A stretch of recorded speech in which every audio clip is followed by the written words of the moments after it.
Okay, welcome everyone to this edition of First Thought Wrong. And I'd like to welcome everyone to the show. Lucas here to my right. What is it? Brian and Austin. Shalom. And hello? Shalom. Oh, good.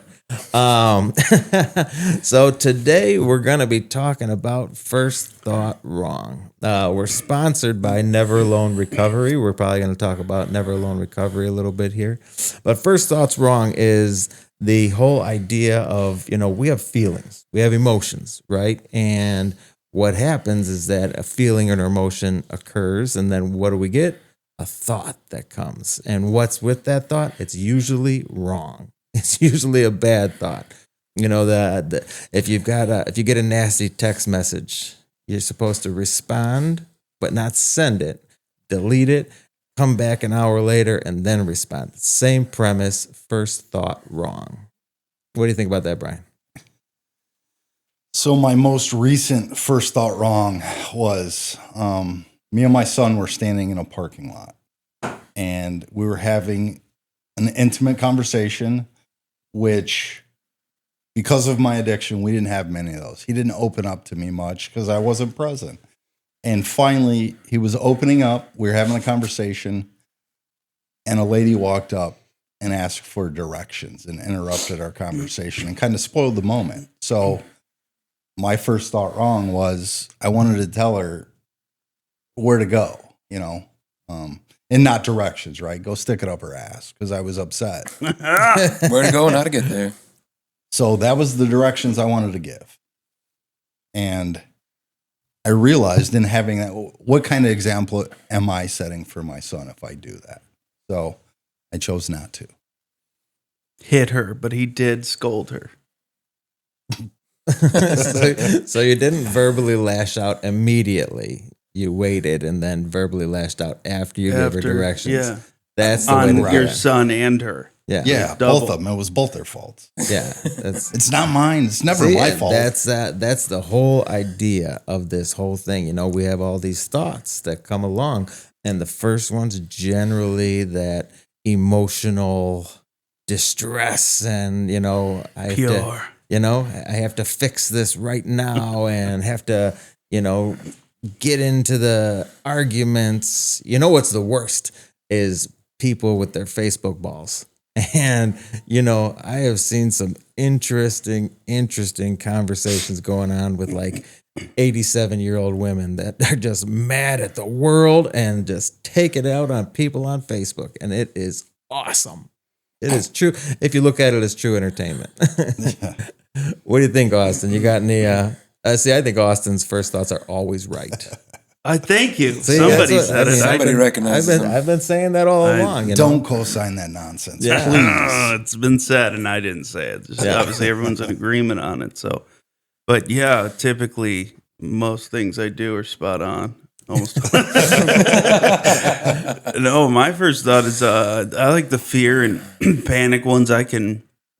So you'd think I've traveled to the future. It never happens that way. But you think that I had the foresight capability to see all that would occur. And dude, I'll map out a scenario from like something happens with this one person to like 6 links down the chain that at some point his cousin might be servicing my automobile and he might cut I'll go way too far into the scenario. But it's weird because it's like, look, I met my wife instantly. I was like, let's just get married. Like, why not, dude? Fuck it. I mean, we're blending families and like totally conjoining our lives. And I was in rehab like a year ago, but it should be fine. We'll be good. It's like, I did that. And then luckily, so it is first thought wrong because my dad, God bless his heart, he was like, look, this is great. I'm really happy you found someone. He goes, but do not get married in 3, dude, just relax. He goes, if you want to get married so bad, be engaged for a year. And it was like, he had me. He had the gun out. He had me. I was like, well, what do you say to that? Because if it's either admit I jumped into it or do I ride it out? And I choose to ride it out most often than not. Yeah. So I had to ride it out, and we were engaged for a year. And luckily it worked. Fingers crossed for now. Knock on some wood. Hope that's wood. Try wood. Yeah. Knock on. Brian loves podcasts. Yeah. Shout out to Colleen for good thing you made this decision. Yes, willingly. It was definitely a willing decision. Emphasize that with the eyes. Willing. It was. But no, it's first not wrong. Like my impulse is like further, more. How do I make this better? How do I extract everything out of it, improve it? Or it's like the other examples of like, overreaction to something small, which I don't know. I don't have those that much anymore. I just kind of turned it off. I don't really care if I don't really know you. Like I don't give a shit what you do. Well, I mean, it's inevitable. We're going to make bad decisions. We're going to take those first thoughts every now and then on the minuscule things. And then we tend to think about the bigger things in the world. But, it's the little things that we already do that, we did the first thought wrong already. So now we're going to do the first thought wrong over and over and over again. That's marriage. That's where you do that when you live with, or just living with someone. The little tiny, there you go. Shout out to Don. We're gonna get some juice here. I can't wait. But those little tiny things that are like, you go insane. It could be like the common ones, the dishes, and shit like that. But like for me, it's like I'll take that one thing. So I guess I do still do it. I'll take that one. It's only people I really give a shit about though. Like that tiny little thing. And I'll just go, oh my, marriage is broken.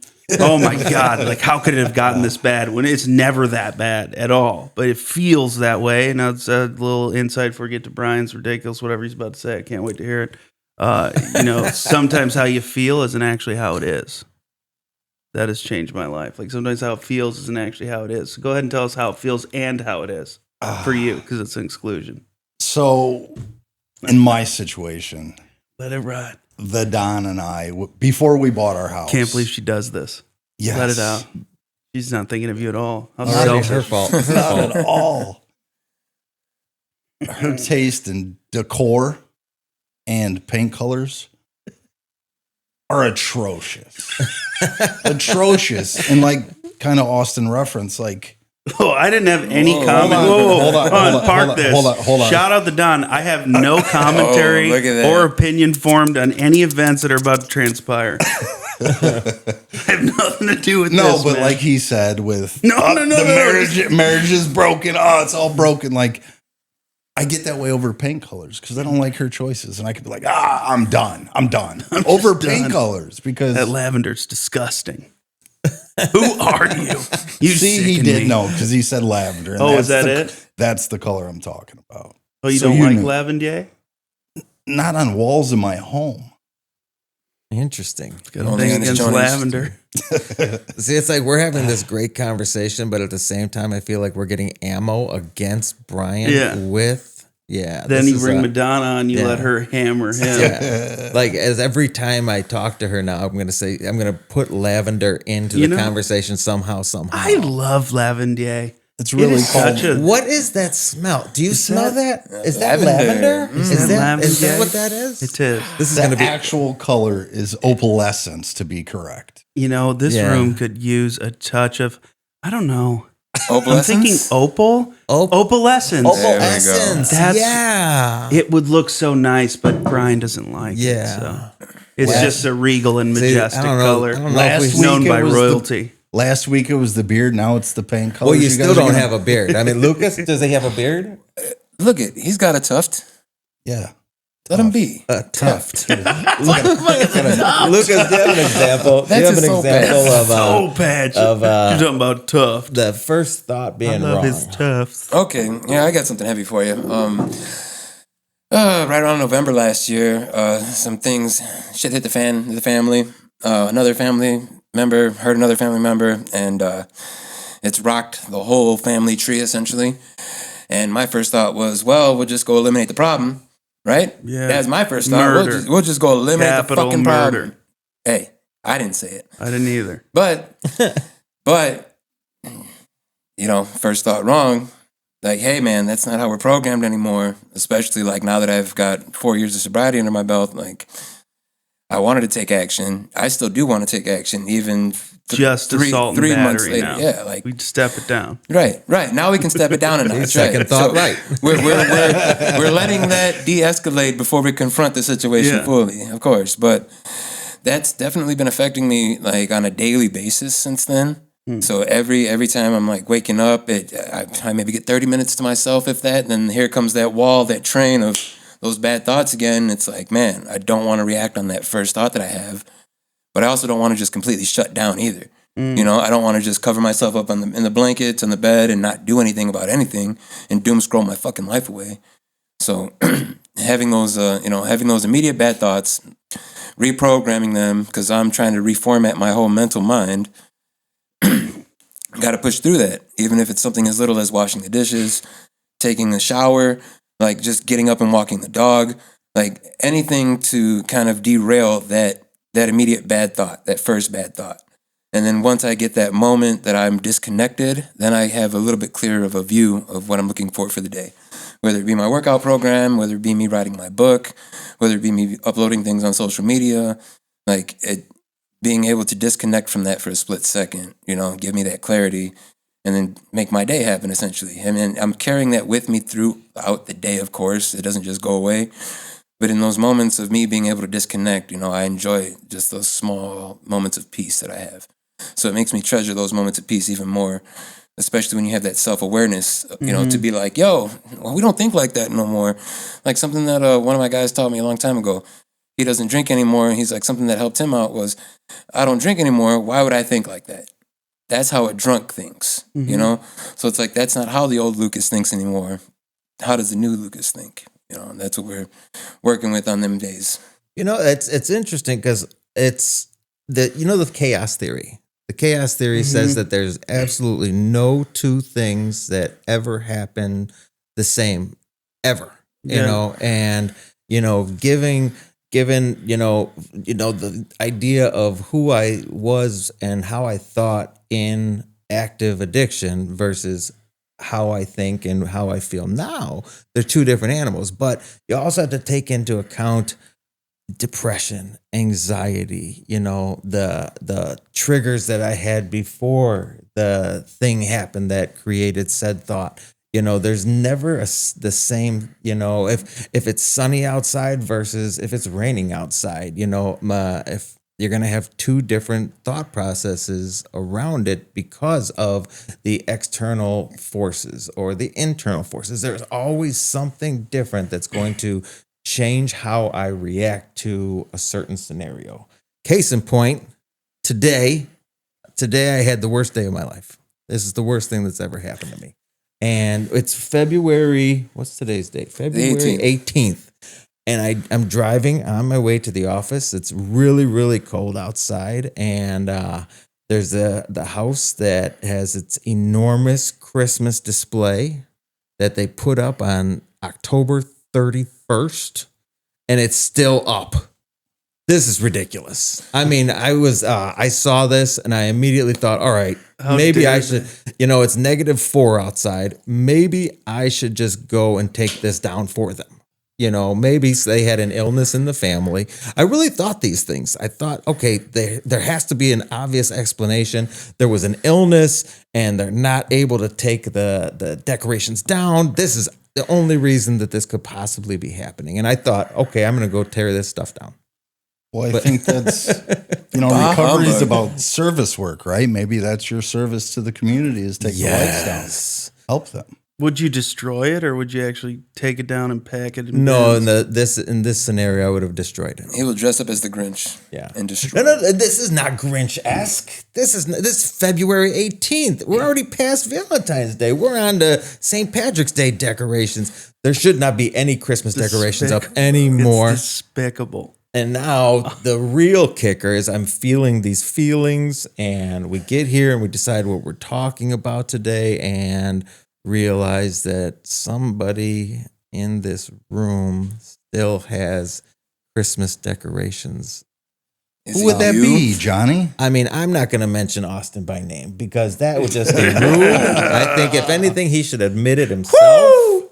You know, I live on the edge. That's why. You know, there's been multiple 60-degree days. Has there? Yes.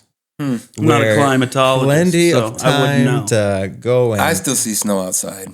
I do too. Oh my goodness! So someone gets it. See now this. And what if there's a Make-A-Wish child scooting down the street on It's their his last last leg, Christmas and all ever. they want is to see a deflated minion in someone's front yard that's buried under leaves and snow. Oh, we're How? going to Who am rationalize I? this. This is what we're up. Who This is am what I we've to become. deprive We're them? going to rationalize leaving up Christmas decorations in the middle of February. I love the Make-A-Wish program personally. So, I mean, unless you're talking anti-Make-A-Wish. No. I'm for just what I'm- Make-A-Wish. We should definitely. And this could definitely potentially be John Cena could be involved in some capacity. He's very involved in the program. He's got a small child. He's telling him, "You can't see me." That's why we they can't see walk him. past. And originally he said, "You can't see me about these Christmas decorations," until he turned and he said, "Can't see me." And just like that, John If Cena you only has knew granted, how much I hate you right now. This is, I mean, there's you. See, and that's what got you the lump of coal in your stocking. You this found this is a little bit of my kryptonite. You know, yeah. there's those little Piccadillys that it all throughout falls the world. apart. We Brian, sell the building. okay, We don't let's speak again. Let's take a little consensus here before I look like a crazy person. Brian, do you put up Christmas decorations? I do not. See, now Lazy we son should of a be talking about this is something to talk about. No, you don't put up any Christmas decoration. Not this year. We didn't. No. Oh, I just thought you were going to say that Don does it. Which That's to what I give- was expecting. To give my wife credit, she does a lot of it, Yeah. if not all of it, but Yeah. mostly a lot. She of does all of it. Shout out to Colleen. it. I did do some in the front yard. I mean, the ones that everyone sees. The one you just got to plug in and it blows up. No, dude, it was a ladder. It was a whole thing. I had to watch two small children while I'm on the ladder. Don't run in the street. It's very stressful. All right, just for argument's sake, do you know people that put up Christmas decorations? Or are everyone Austin. heathens? Besides Austin. I don't. Your parents, nobody puts them up. Lucas, you put up Christmas decorations. Yes, I do. When do you put up your Christmas decoration? Usually right after Thanksgiving. After Thanksgiving, that's the perfect answer. We'll put on some metal music and put up the Christmas tree. When do you take down Christmas lights? Look, bro, Oh no. I ain't I'm gonna be here to upset tell with you that everybody. you're right or you're wrong. The Christmas tree comes down when the Christmas tree comes down, okay? Is your Christmas tree still up? Not this year, but Not particularly. but there have been years where it has seen my birthday, and my birthday is April 8th. That's intense. Yeah. That's intense. Maybe it was my Make-A-Wish. Yeah. Yeah. You're very anti Make-A-Wish. I don't get it. I have my Christmas lights up right after Thanksgiving. I am anti right after Halloween. It's No. just too crazy. And right after Thanksgiving, I do a big thing on the outside. You guys have seen, and I do big Christmas trees. I have 2 Christmas trees, and then the outside stuff came down January 1st. See, that's why you overload yourself. January 1st, the does outside he stuff overload came down. himself? He's got a task force that Yes. does a pretty good I job have- putting I that have- I shit have- up I and have- taking it down. I have helpers. I have elves. Santa Claus has elves. I have elves, you know. And but I took down every bit of outside stuff because I knew the weather was going to get really cold and I had a day. So let's get out That's there, that get this daddy stuff down. shit. That's the It that's is. the dad zone It you're is. in right now. Like it's a very like logical, thought out. My dad does the same thing. Like, this makes sense. This is an appropriate time. Who cares if I wanted to do this today? It's when you got to do it. I'll experience that in spurts, but it hasn't fully set in yet. Yeah. No, you got to hit 45. How old are you I don't gotta be for know. that? I don't know. I'm Is it sure one of there's those- some sort is of it one of those cutoff. things? I would say it's like a late 30s, 40s. It is. Once it you might get be to your a midlife 40s, situation. once you get to your 40s, you start using Yeah. a lot more yeah, logic. you're like, I mean, I'm you're not- doing 2 hours of research on the fertilizer you're going to use. Yes. I can get down with that. There you go. Yeah. That's I like that kind of stuff. I love the idea of it, but I'm never going to follow through. He on wants a any of it. lush green lawn. Yes. Yeah, I haven't yelled at any children to get off of my lawn yet, Yet. so I'm not quite there. But I do like the lawn to look presentable. Oh, let that You first know? kid step on it this summer. Yeah. Bah humbug. You should, right to the face. you should set up like a lemonade stand or something, or some sort of candy distribution unit, and then so that they think it's cool to come on, and then you get to scream at them. You can set yourself up for success. Oh, we could get a van and do that. Isn't that isn't that the Whoa. best? Get a van to set up a nice kid. Lure the kids in. There'll be no more kids on his lawn. I mean, Yeah. I know a guy with a van, We do know a guy with a van. so You know, van's we- might work. Might work. The van is a good vehicle, but Yeah, so I really think that if the Pacers can, upgrade their perimeter defense this year, we're going to be in a better position. You heard? First thought wrong. First thought was, that's a I don't really segue. care about the First thought That's a wrong. segue Pacers at all. thought. That's a segue thought. No, I mean, I think it's important to have conversations like this, to just, be more aware. Be more aware of my thoughts. And So that, who's right? Is there a limit on time where Christmas or Hanukkah or whatever holiday you celebrate decorations must be removed? And I feel like the Serbians are going to be upset with you. Their Christmas isn't even until January. So you're really pushing it here. And now, again, John may have his anti-group views, which I obviously do not share. I love the Serbians and the Make-A-Wish Foundation. Yeah. And as a result, I support that, you do it on your time. But we'd love to hear from you, your opinions that don't matter at all for anything. Neither do ours on topics that are irrelevant, but please share them. I'm also at the age where the opinion's not going to change Yeah, easily. set in. I do think I'm an open-minded person. There's Most people some don't things. disagree with that. Yeah. But there's certain things that I've tested and proved, and the date of putting like down my Einstein. Christmas stuff, I have to have it It's done. optimized. So Yeah. you're an optimization I guy. optimize. I that makes sense. Some of the Yeah. spreadsheets and whatnot you've said, it's very organized. You know what? The worst is directions. I don't want to ever ask for directions. I hate using maps. I'm at Why? that age. Yeah, he loves Yeah. driving, Why? but he wants the control of driving, but he also wants to know where they're. But you are great with, like, when we ride he would take me on a bicycle adventure. We would both ride the same bicycle, You guys are tandem bikes? same unicycle, Tandem and bikes. but no, we'd be like, I'd have no fucking clue where we are, and we're 30 miles away. But oh yeah, just turn this trail. So you do have a good lay of the land. I like to know where I am. I like my directions. You and- have entered the full data and sphere. even worse, the worst part is that I'll test if I'm point A to point B and I've got this route, I test it myself. And then I've got this route, I test it That's myself. fucking psycho.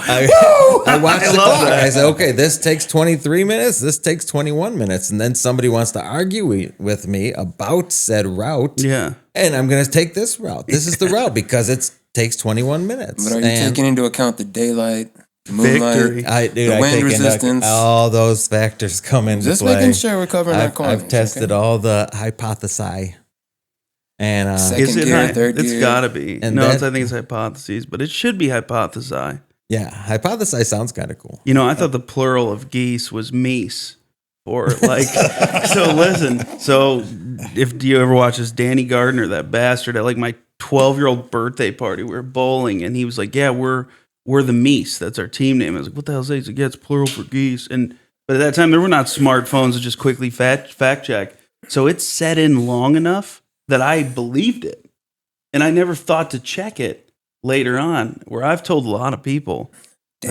that same thing with the SaaS. Like, I'm literally selling a business to someone, and I was describing it as subscription as a service. It's software as a service, mind you. But you have enough confidence. People believe anything. Absolutely, Really? absolutely. Sell us something. Like what? I don't know. Sell us something. What do you need, I John? want you to be confident in Sell it. him the idea of Christmas past January. So, John, let me ask you something. Do your children love Christmas? They love Christmas. And do you love bringing joy to your children? I do. So, let me ask you something, John. I you know you're just scratch your head. That's not a confident. You don't even agree with what you're saying right Oh, now. I agree with what I'm saying, John. Let me tell you something, John. So, John, you're seeing those sales videos. Like, oh, no, John. And they say the name 800 They times. do and say it's the really name over confident. and So, over. let me tell you something, John. Scratch my head again.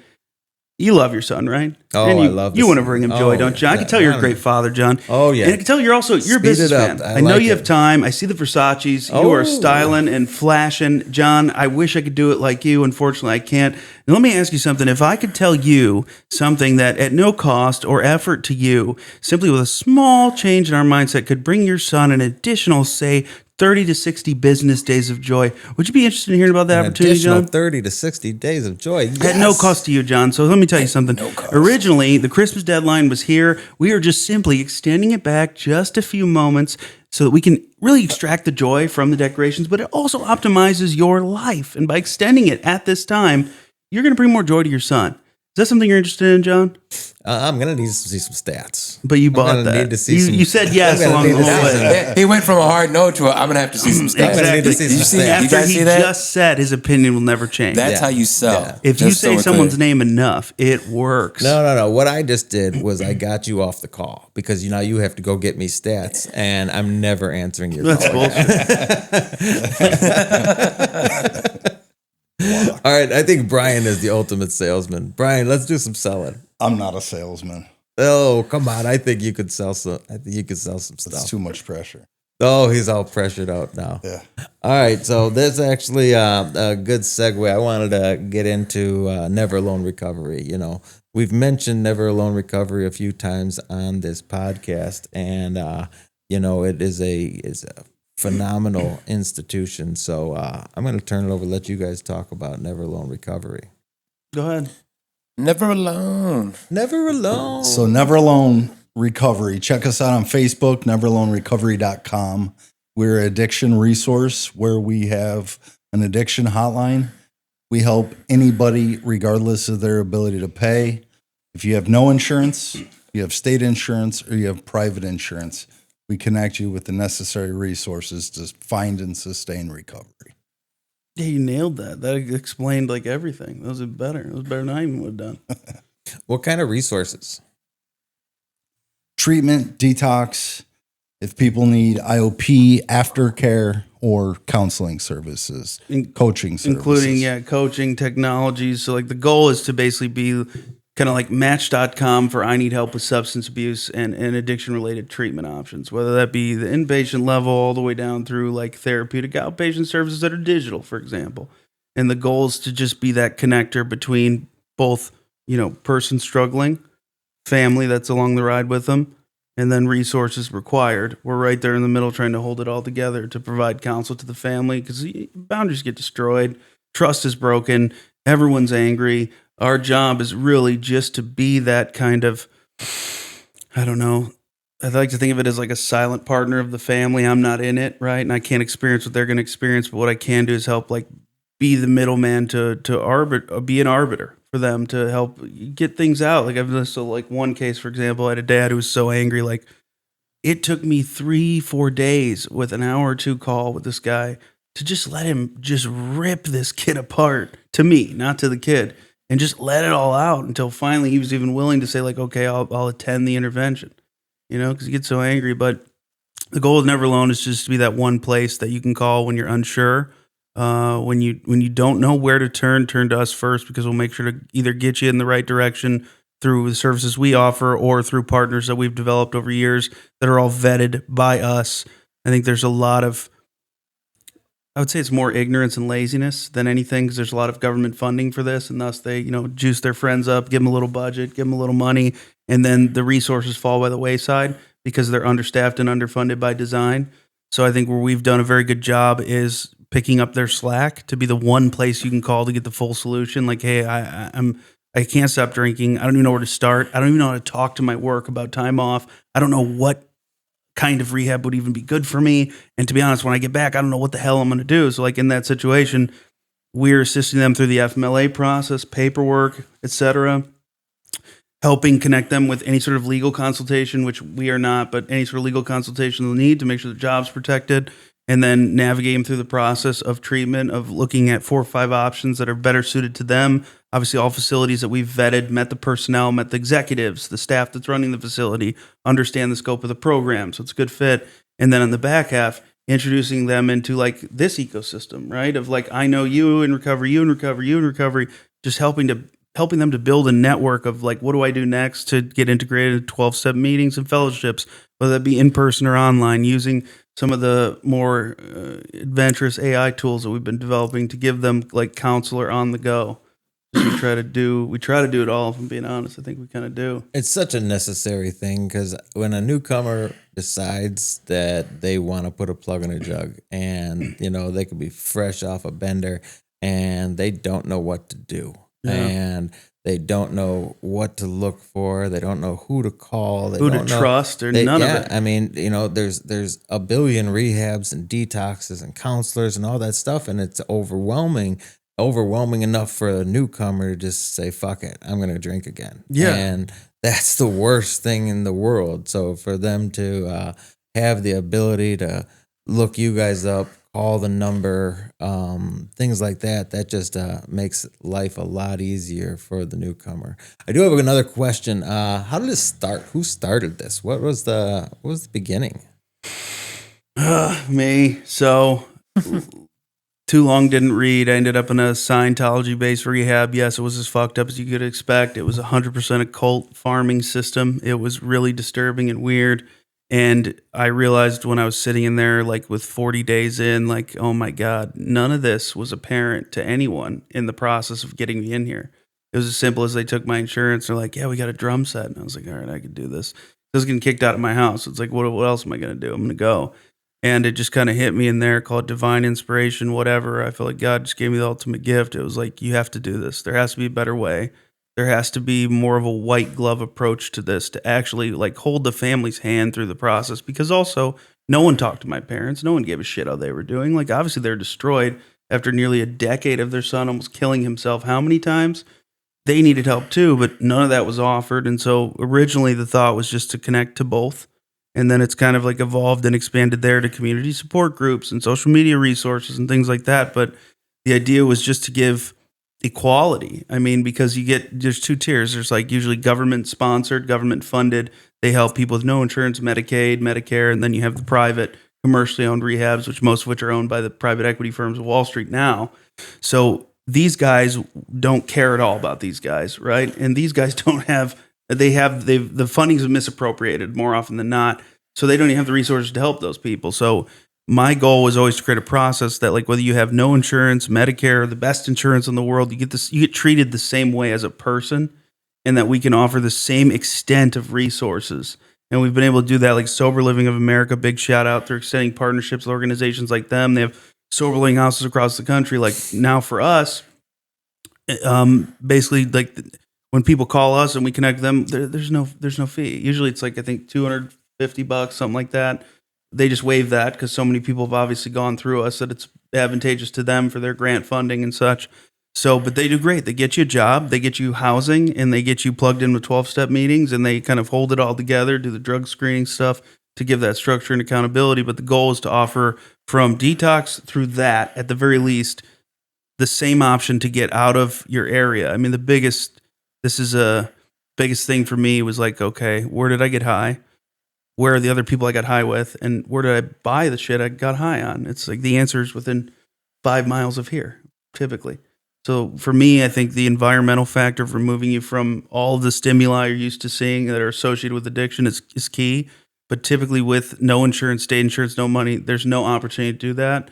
We've created that opportunity, which is the thing I'm most proud of, because those are the people that have the least amount of chance and the least amount of funding and the least amount of access. And we've created a system in which they get, you could argue, equal-ish access as again, they're not going to be as luxurious. It's just not going to happen. But as far as us holding your hand the whole way, helping to arrange the transportation so you can actually get there, dealing with the facility ahead of time. So all you have to do is show up and get in the bed so that you don't have to do 4 hours of phone calls and assessments. And then on the back half, connecting you, because those are only 14 to 28-day programs. What do you do then? Having the whole sober living thing lined up so you're going right in from structure to structure to ensure that there's no lapses in between. Because in this day and age, I don't even know the number anymore, but like you buy Xanax on the street, you're dead, fentanyl. Some kids, I just saw a report in Portland, a kid bought weed, 15-year-old kid bought weed, fentanyl, you're dead. Like, dude, there's no bounds to this anymore. It's like a 7-year-old child labor situation for quality control with this kind of stuff. So it's not like anyone cares if it gets mixed in with other lots of drugs. No one cares. So if you're struggling, yeah, just call. Even if you don't know what you want to do yet, that's kind of the point. Is like I've seen him sit on the phone for 2 hours, just like working out. Do I even really want to go get help? Do I even need help? Maybe it's controllable, to like, because it should never be forced. It should be invited, I guess. So, Lucas, did you go to rehab and detox or any of those things? I actually went to rehab. This was before my accident. My accident was my spiritual awakening. Mm-hmm. That was 2021. But I went to rehab. I went through the program. I mean, it was a little bit of a fight to get in, to make it happen. You know, there was a waiting list. It was like I went there and I was just like beaten down. You know, I felt like I was at my lowest at that point, and it really messed me up that I went there and I was so vulnerable. And then they told me, well, you got to wait a couple weeks. And it's like, what do I do with myself while I'm that distraught, that broken in those couple weeks? I mean, what do you think I did? I just fucking drank my ass off. Like, and one moment you're really willing to go. yeah. Dude, 5 minutes later, you're like, that's the stupidest shit in the world. I'm not going. And that's exactly what happened to me. I mean, like, I still went, you know? Yeah. But I mean, even going through the outpatient that I was in, I didn't feel that connection. Like you said, that white glove approach, like you're talking about, like it was just rough, man. And especially when I was just in such a situation that I needed that fucking help. An advocate. And that's what we do. You needed an advocate that only gives a shit about you, that will advocate on your behalf to get you access to the best shit that's available. Right. And it's you know, I understand that it all lies on you for your sobriety, but man, when you got somebody fighting in your corner for you, especially when you don't have any direction or like concept or any weight under your belt of your own sobriety, having somebody in your corner, man, that makes the world of difference. Yeah. That's big. That's big. You know, that being said, is this for, and this question's for you, Brian, is this for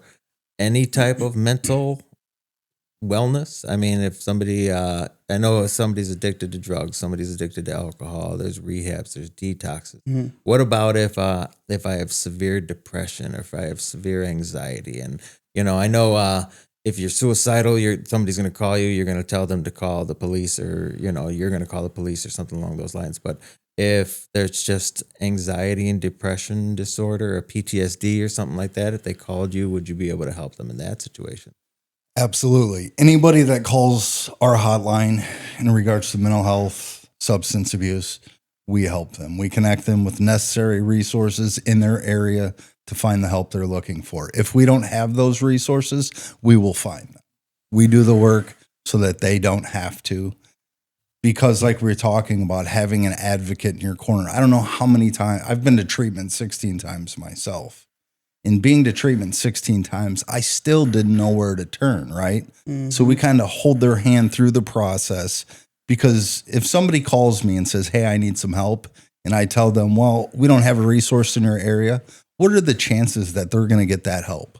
They're going to hang up the phone. They're going to go use or drink again. And, you know, as we all know, this is life or death. So I do the work necessary to find them the help they're looking for. That's amazing. You know, my favorite thing about you guys, now I didn't go to rehab. I didn't go to detox. I did things the hard way. And the few times that I did in my drinking career say, okay, this is probably enough, I didn't know where to turn, you know? So my detox was in a lovely cell for 3 days. And that's not the best place to try to sober up, but it worked for me. And I hope that no one has to go through that and with your services. But my favorite thing about you guys is that, if somebody wants to get sober, you can, we're in Chicago, we can get you to California tomorrow and have you kind of, and we've talked about this before, give yourself a chance, get away get the from hell the out of surrounding. here. Get the hell Even out if of your here family for a still minute. loves you and they want to participate, the relationship is going to be toxic. There's no one to blame. It's going to be. So they need to break from you as much as you need to break from them. Husband, wife, whatever, like that's just the reality. Like the separation is key, because the codependency that develops through addiction between loved ones and, person struggling it's strong. So I would argue it's one of the hardest, it's the stickiest codependency to resolve, because everybody's got a gun pointed at each other. You ever seen that Spider-Man meme where they're all holding the guns to each other? That's what it is. Everyone's got a gun and everyone's got a gun pointed at them.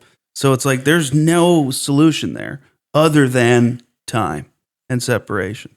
Because the first relationship that you have to fix is the relationship between you and your own thoughts, your own mind, and that's what the rehabs and the detoxes are there for. And the relationships afterwards, that comes after you start the relationship with the alcohol, drugs, or whatever the case may be.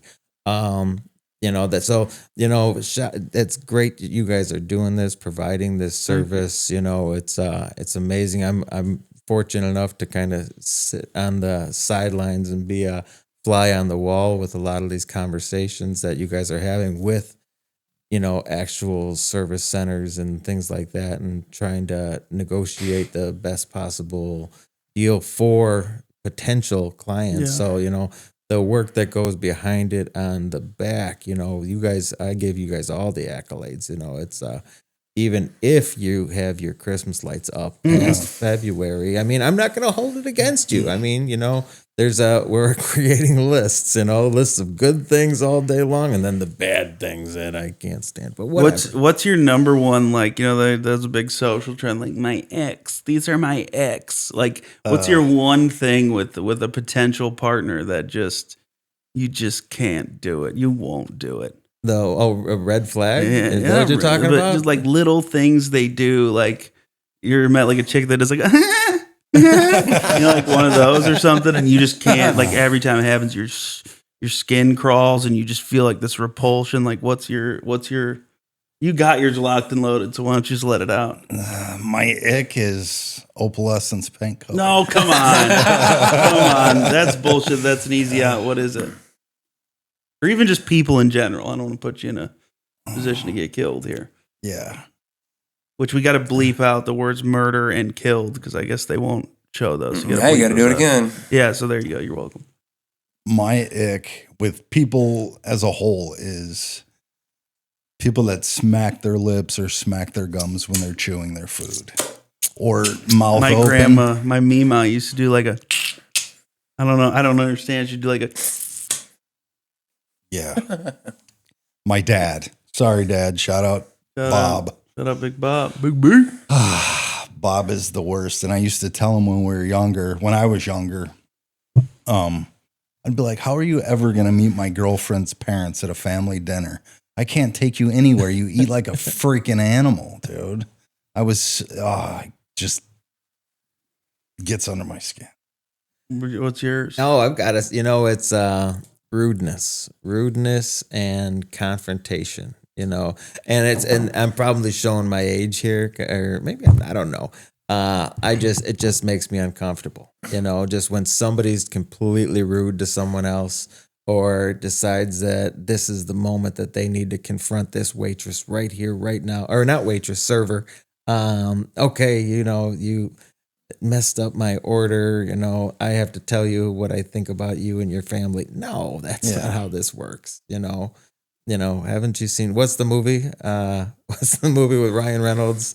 Oh, when he's a server. Green Lantern. Get the hell out of here. No, when they send the food back, what's the movie? Waiting. Yeah, I've always had that in my mind. Why would you tell someone? Why would you go off on someone and then let them take your food and then bring you back more food? It's not coming back right. No, it's not coming back right. And so that's a big thing for me. Being confrontational and rude with when it just isn't necessary. Oh, with like service staff. That's supposedly one of the greatest indicators of overall character. The 2 litmus tests is how do you treat service staff, like waiters and such, and do you put your cart back into the appropriate slot after you shop? Yes. Oh, is that enormous? That's one for me where I will have zero respect for you. Like I will honestly discount you as a person, have zero respect. I want to run people's carts into their cars, watching them do that. Just destruction. Oh, I guess I do have one that doesn't affect me at all. That really just fucking hurts me. The carts, dude. It is. I'm like, bro, I broke my legs when I put my cart back. Fuck you, able-bodied bastards. Yeah. It's just so simple. The whole system depends on trust. Yeah, seeing a cart in the middle of the parking lot, that's the worst. You seen that guy that he'll wait for them to do that, and he'll go grab the cart and he'll put it right behind the car, and then he'll just stand there like this because they have to get out and move it. Yep, I like that. Those are the type of people that get up without wiping their ass. Yeah. Oh. Yeah, but I mean, you go to the supermarket, you're gonna see confrontation after confrontation just for absolutely nothing. Something that I noticed that I can't keep my mouth shut about is if I do see somebody like the example Christmas season yelling at some cashier at Meijer, right? Somebody's just letting in on her, just you stupid ass, you don't know how to do your fucking job, and it's like, bro, Like, you need to back the hell up and quit talking to people like that. That is completely. I had to, at the time, I was in a little beep beep in the cart because I was still getting over the broken Yeah. legs. Dude, I was sitting right from that cart. I beep beep beep. I said, "Hey, you need to quit talking to that." I got to put my little 2 cents in because, yeah, that was something that annoyed the hell out of me. Not just for service people, but like, somebody doing their job, being a Yeah. cashier or whatever it is. Like, they have to keep themselves composed because if they let off, then they're going to lose their job. And you don't know how much they're depending on that job. So it's like, why Just even? humanity. There Right. needs to be a shame system, like some And- sort of public shame system. Like, how they used to do slime in Nickelodeon? Like where you get to just slime the person or something. Just Tell them no.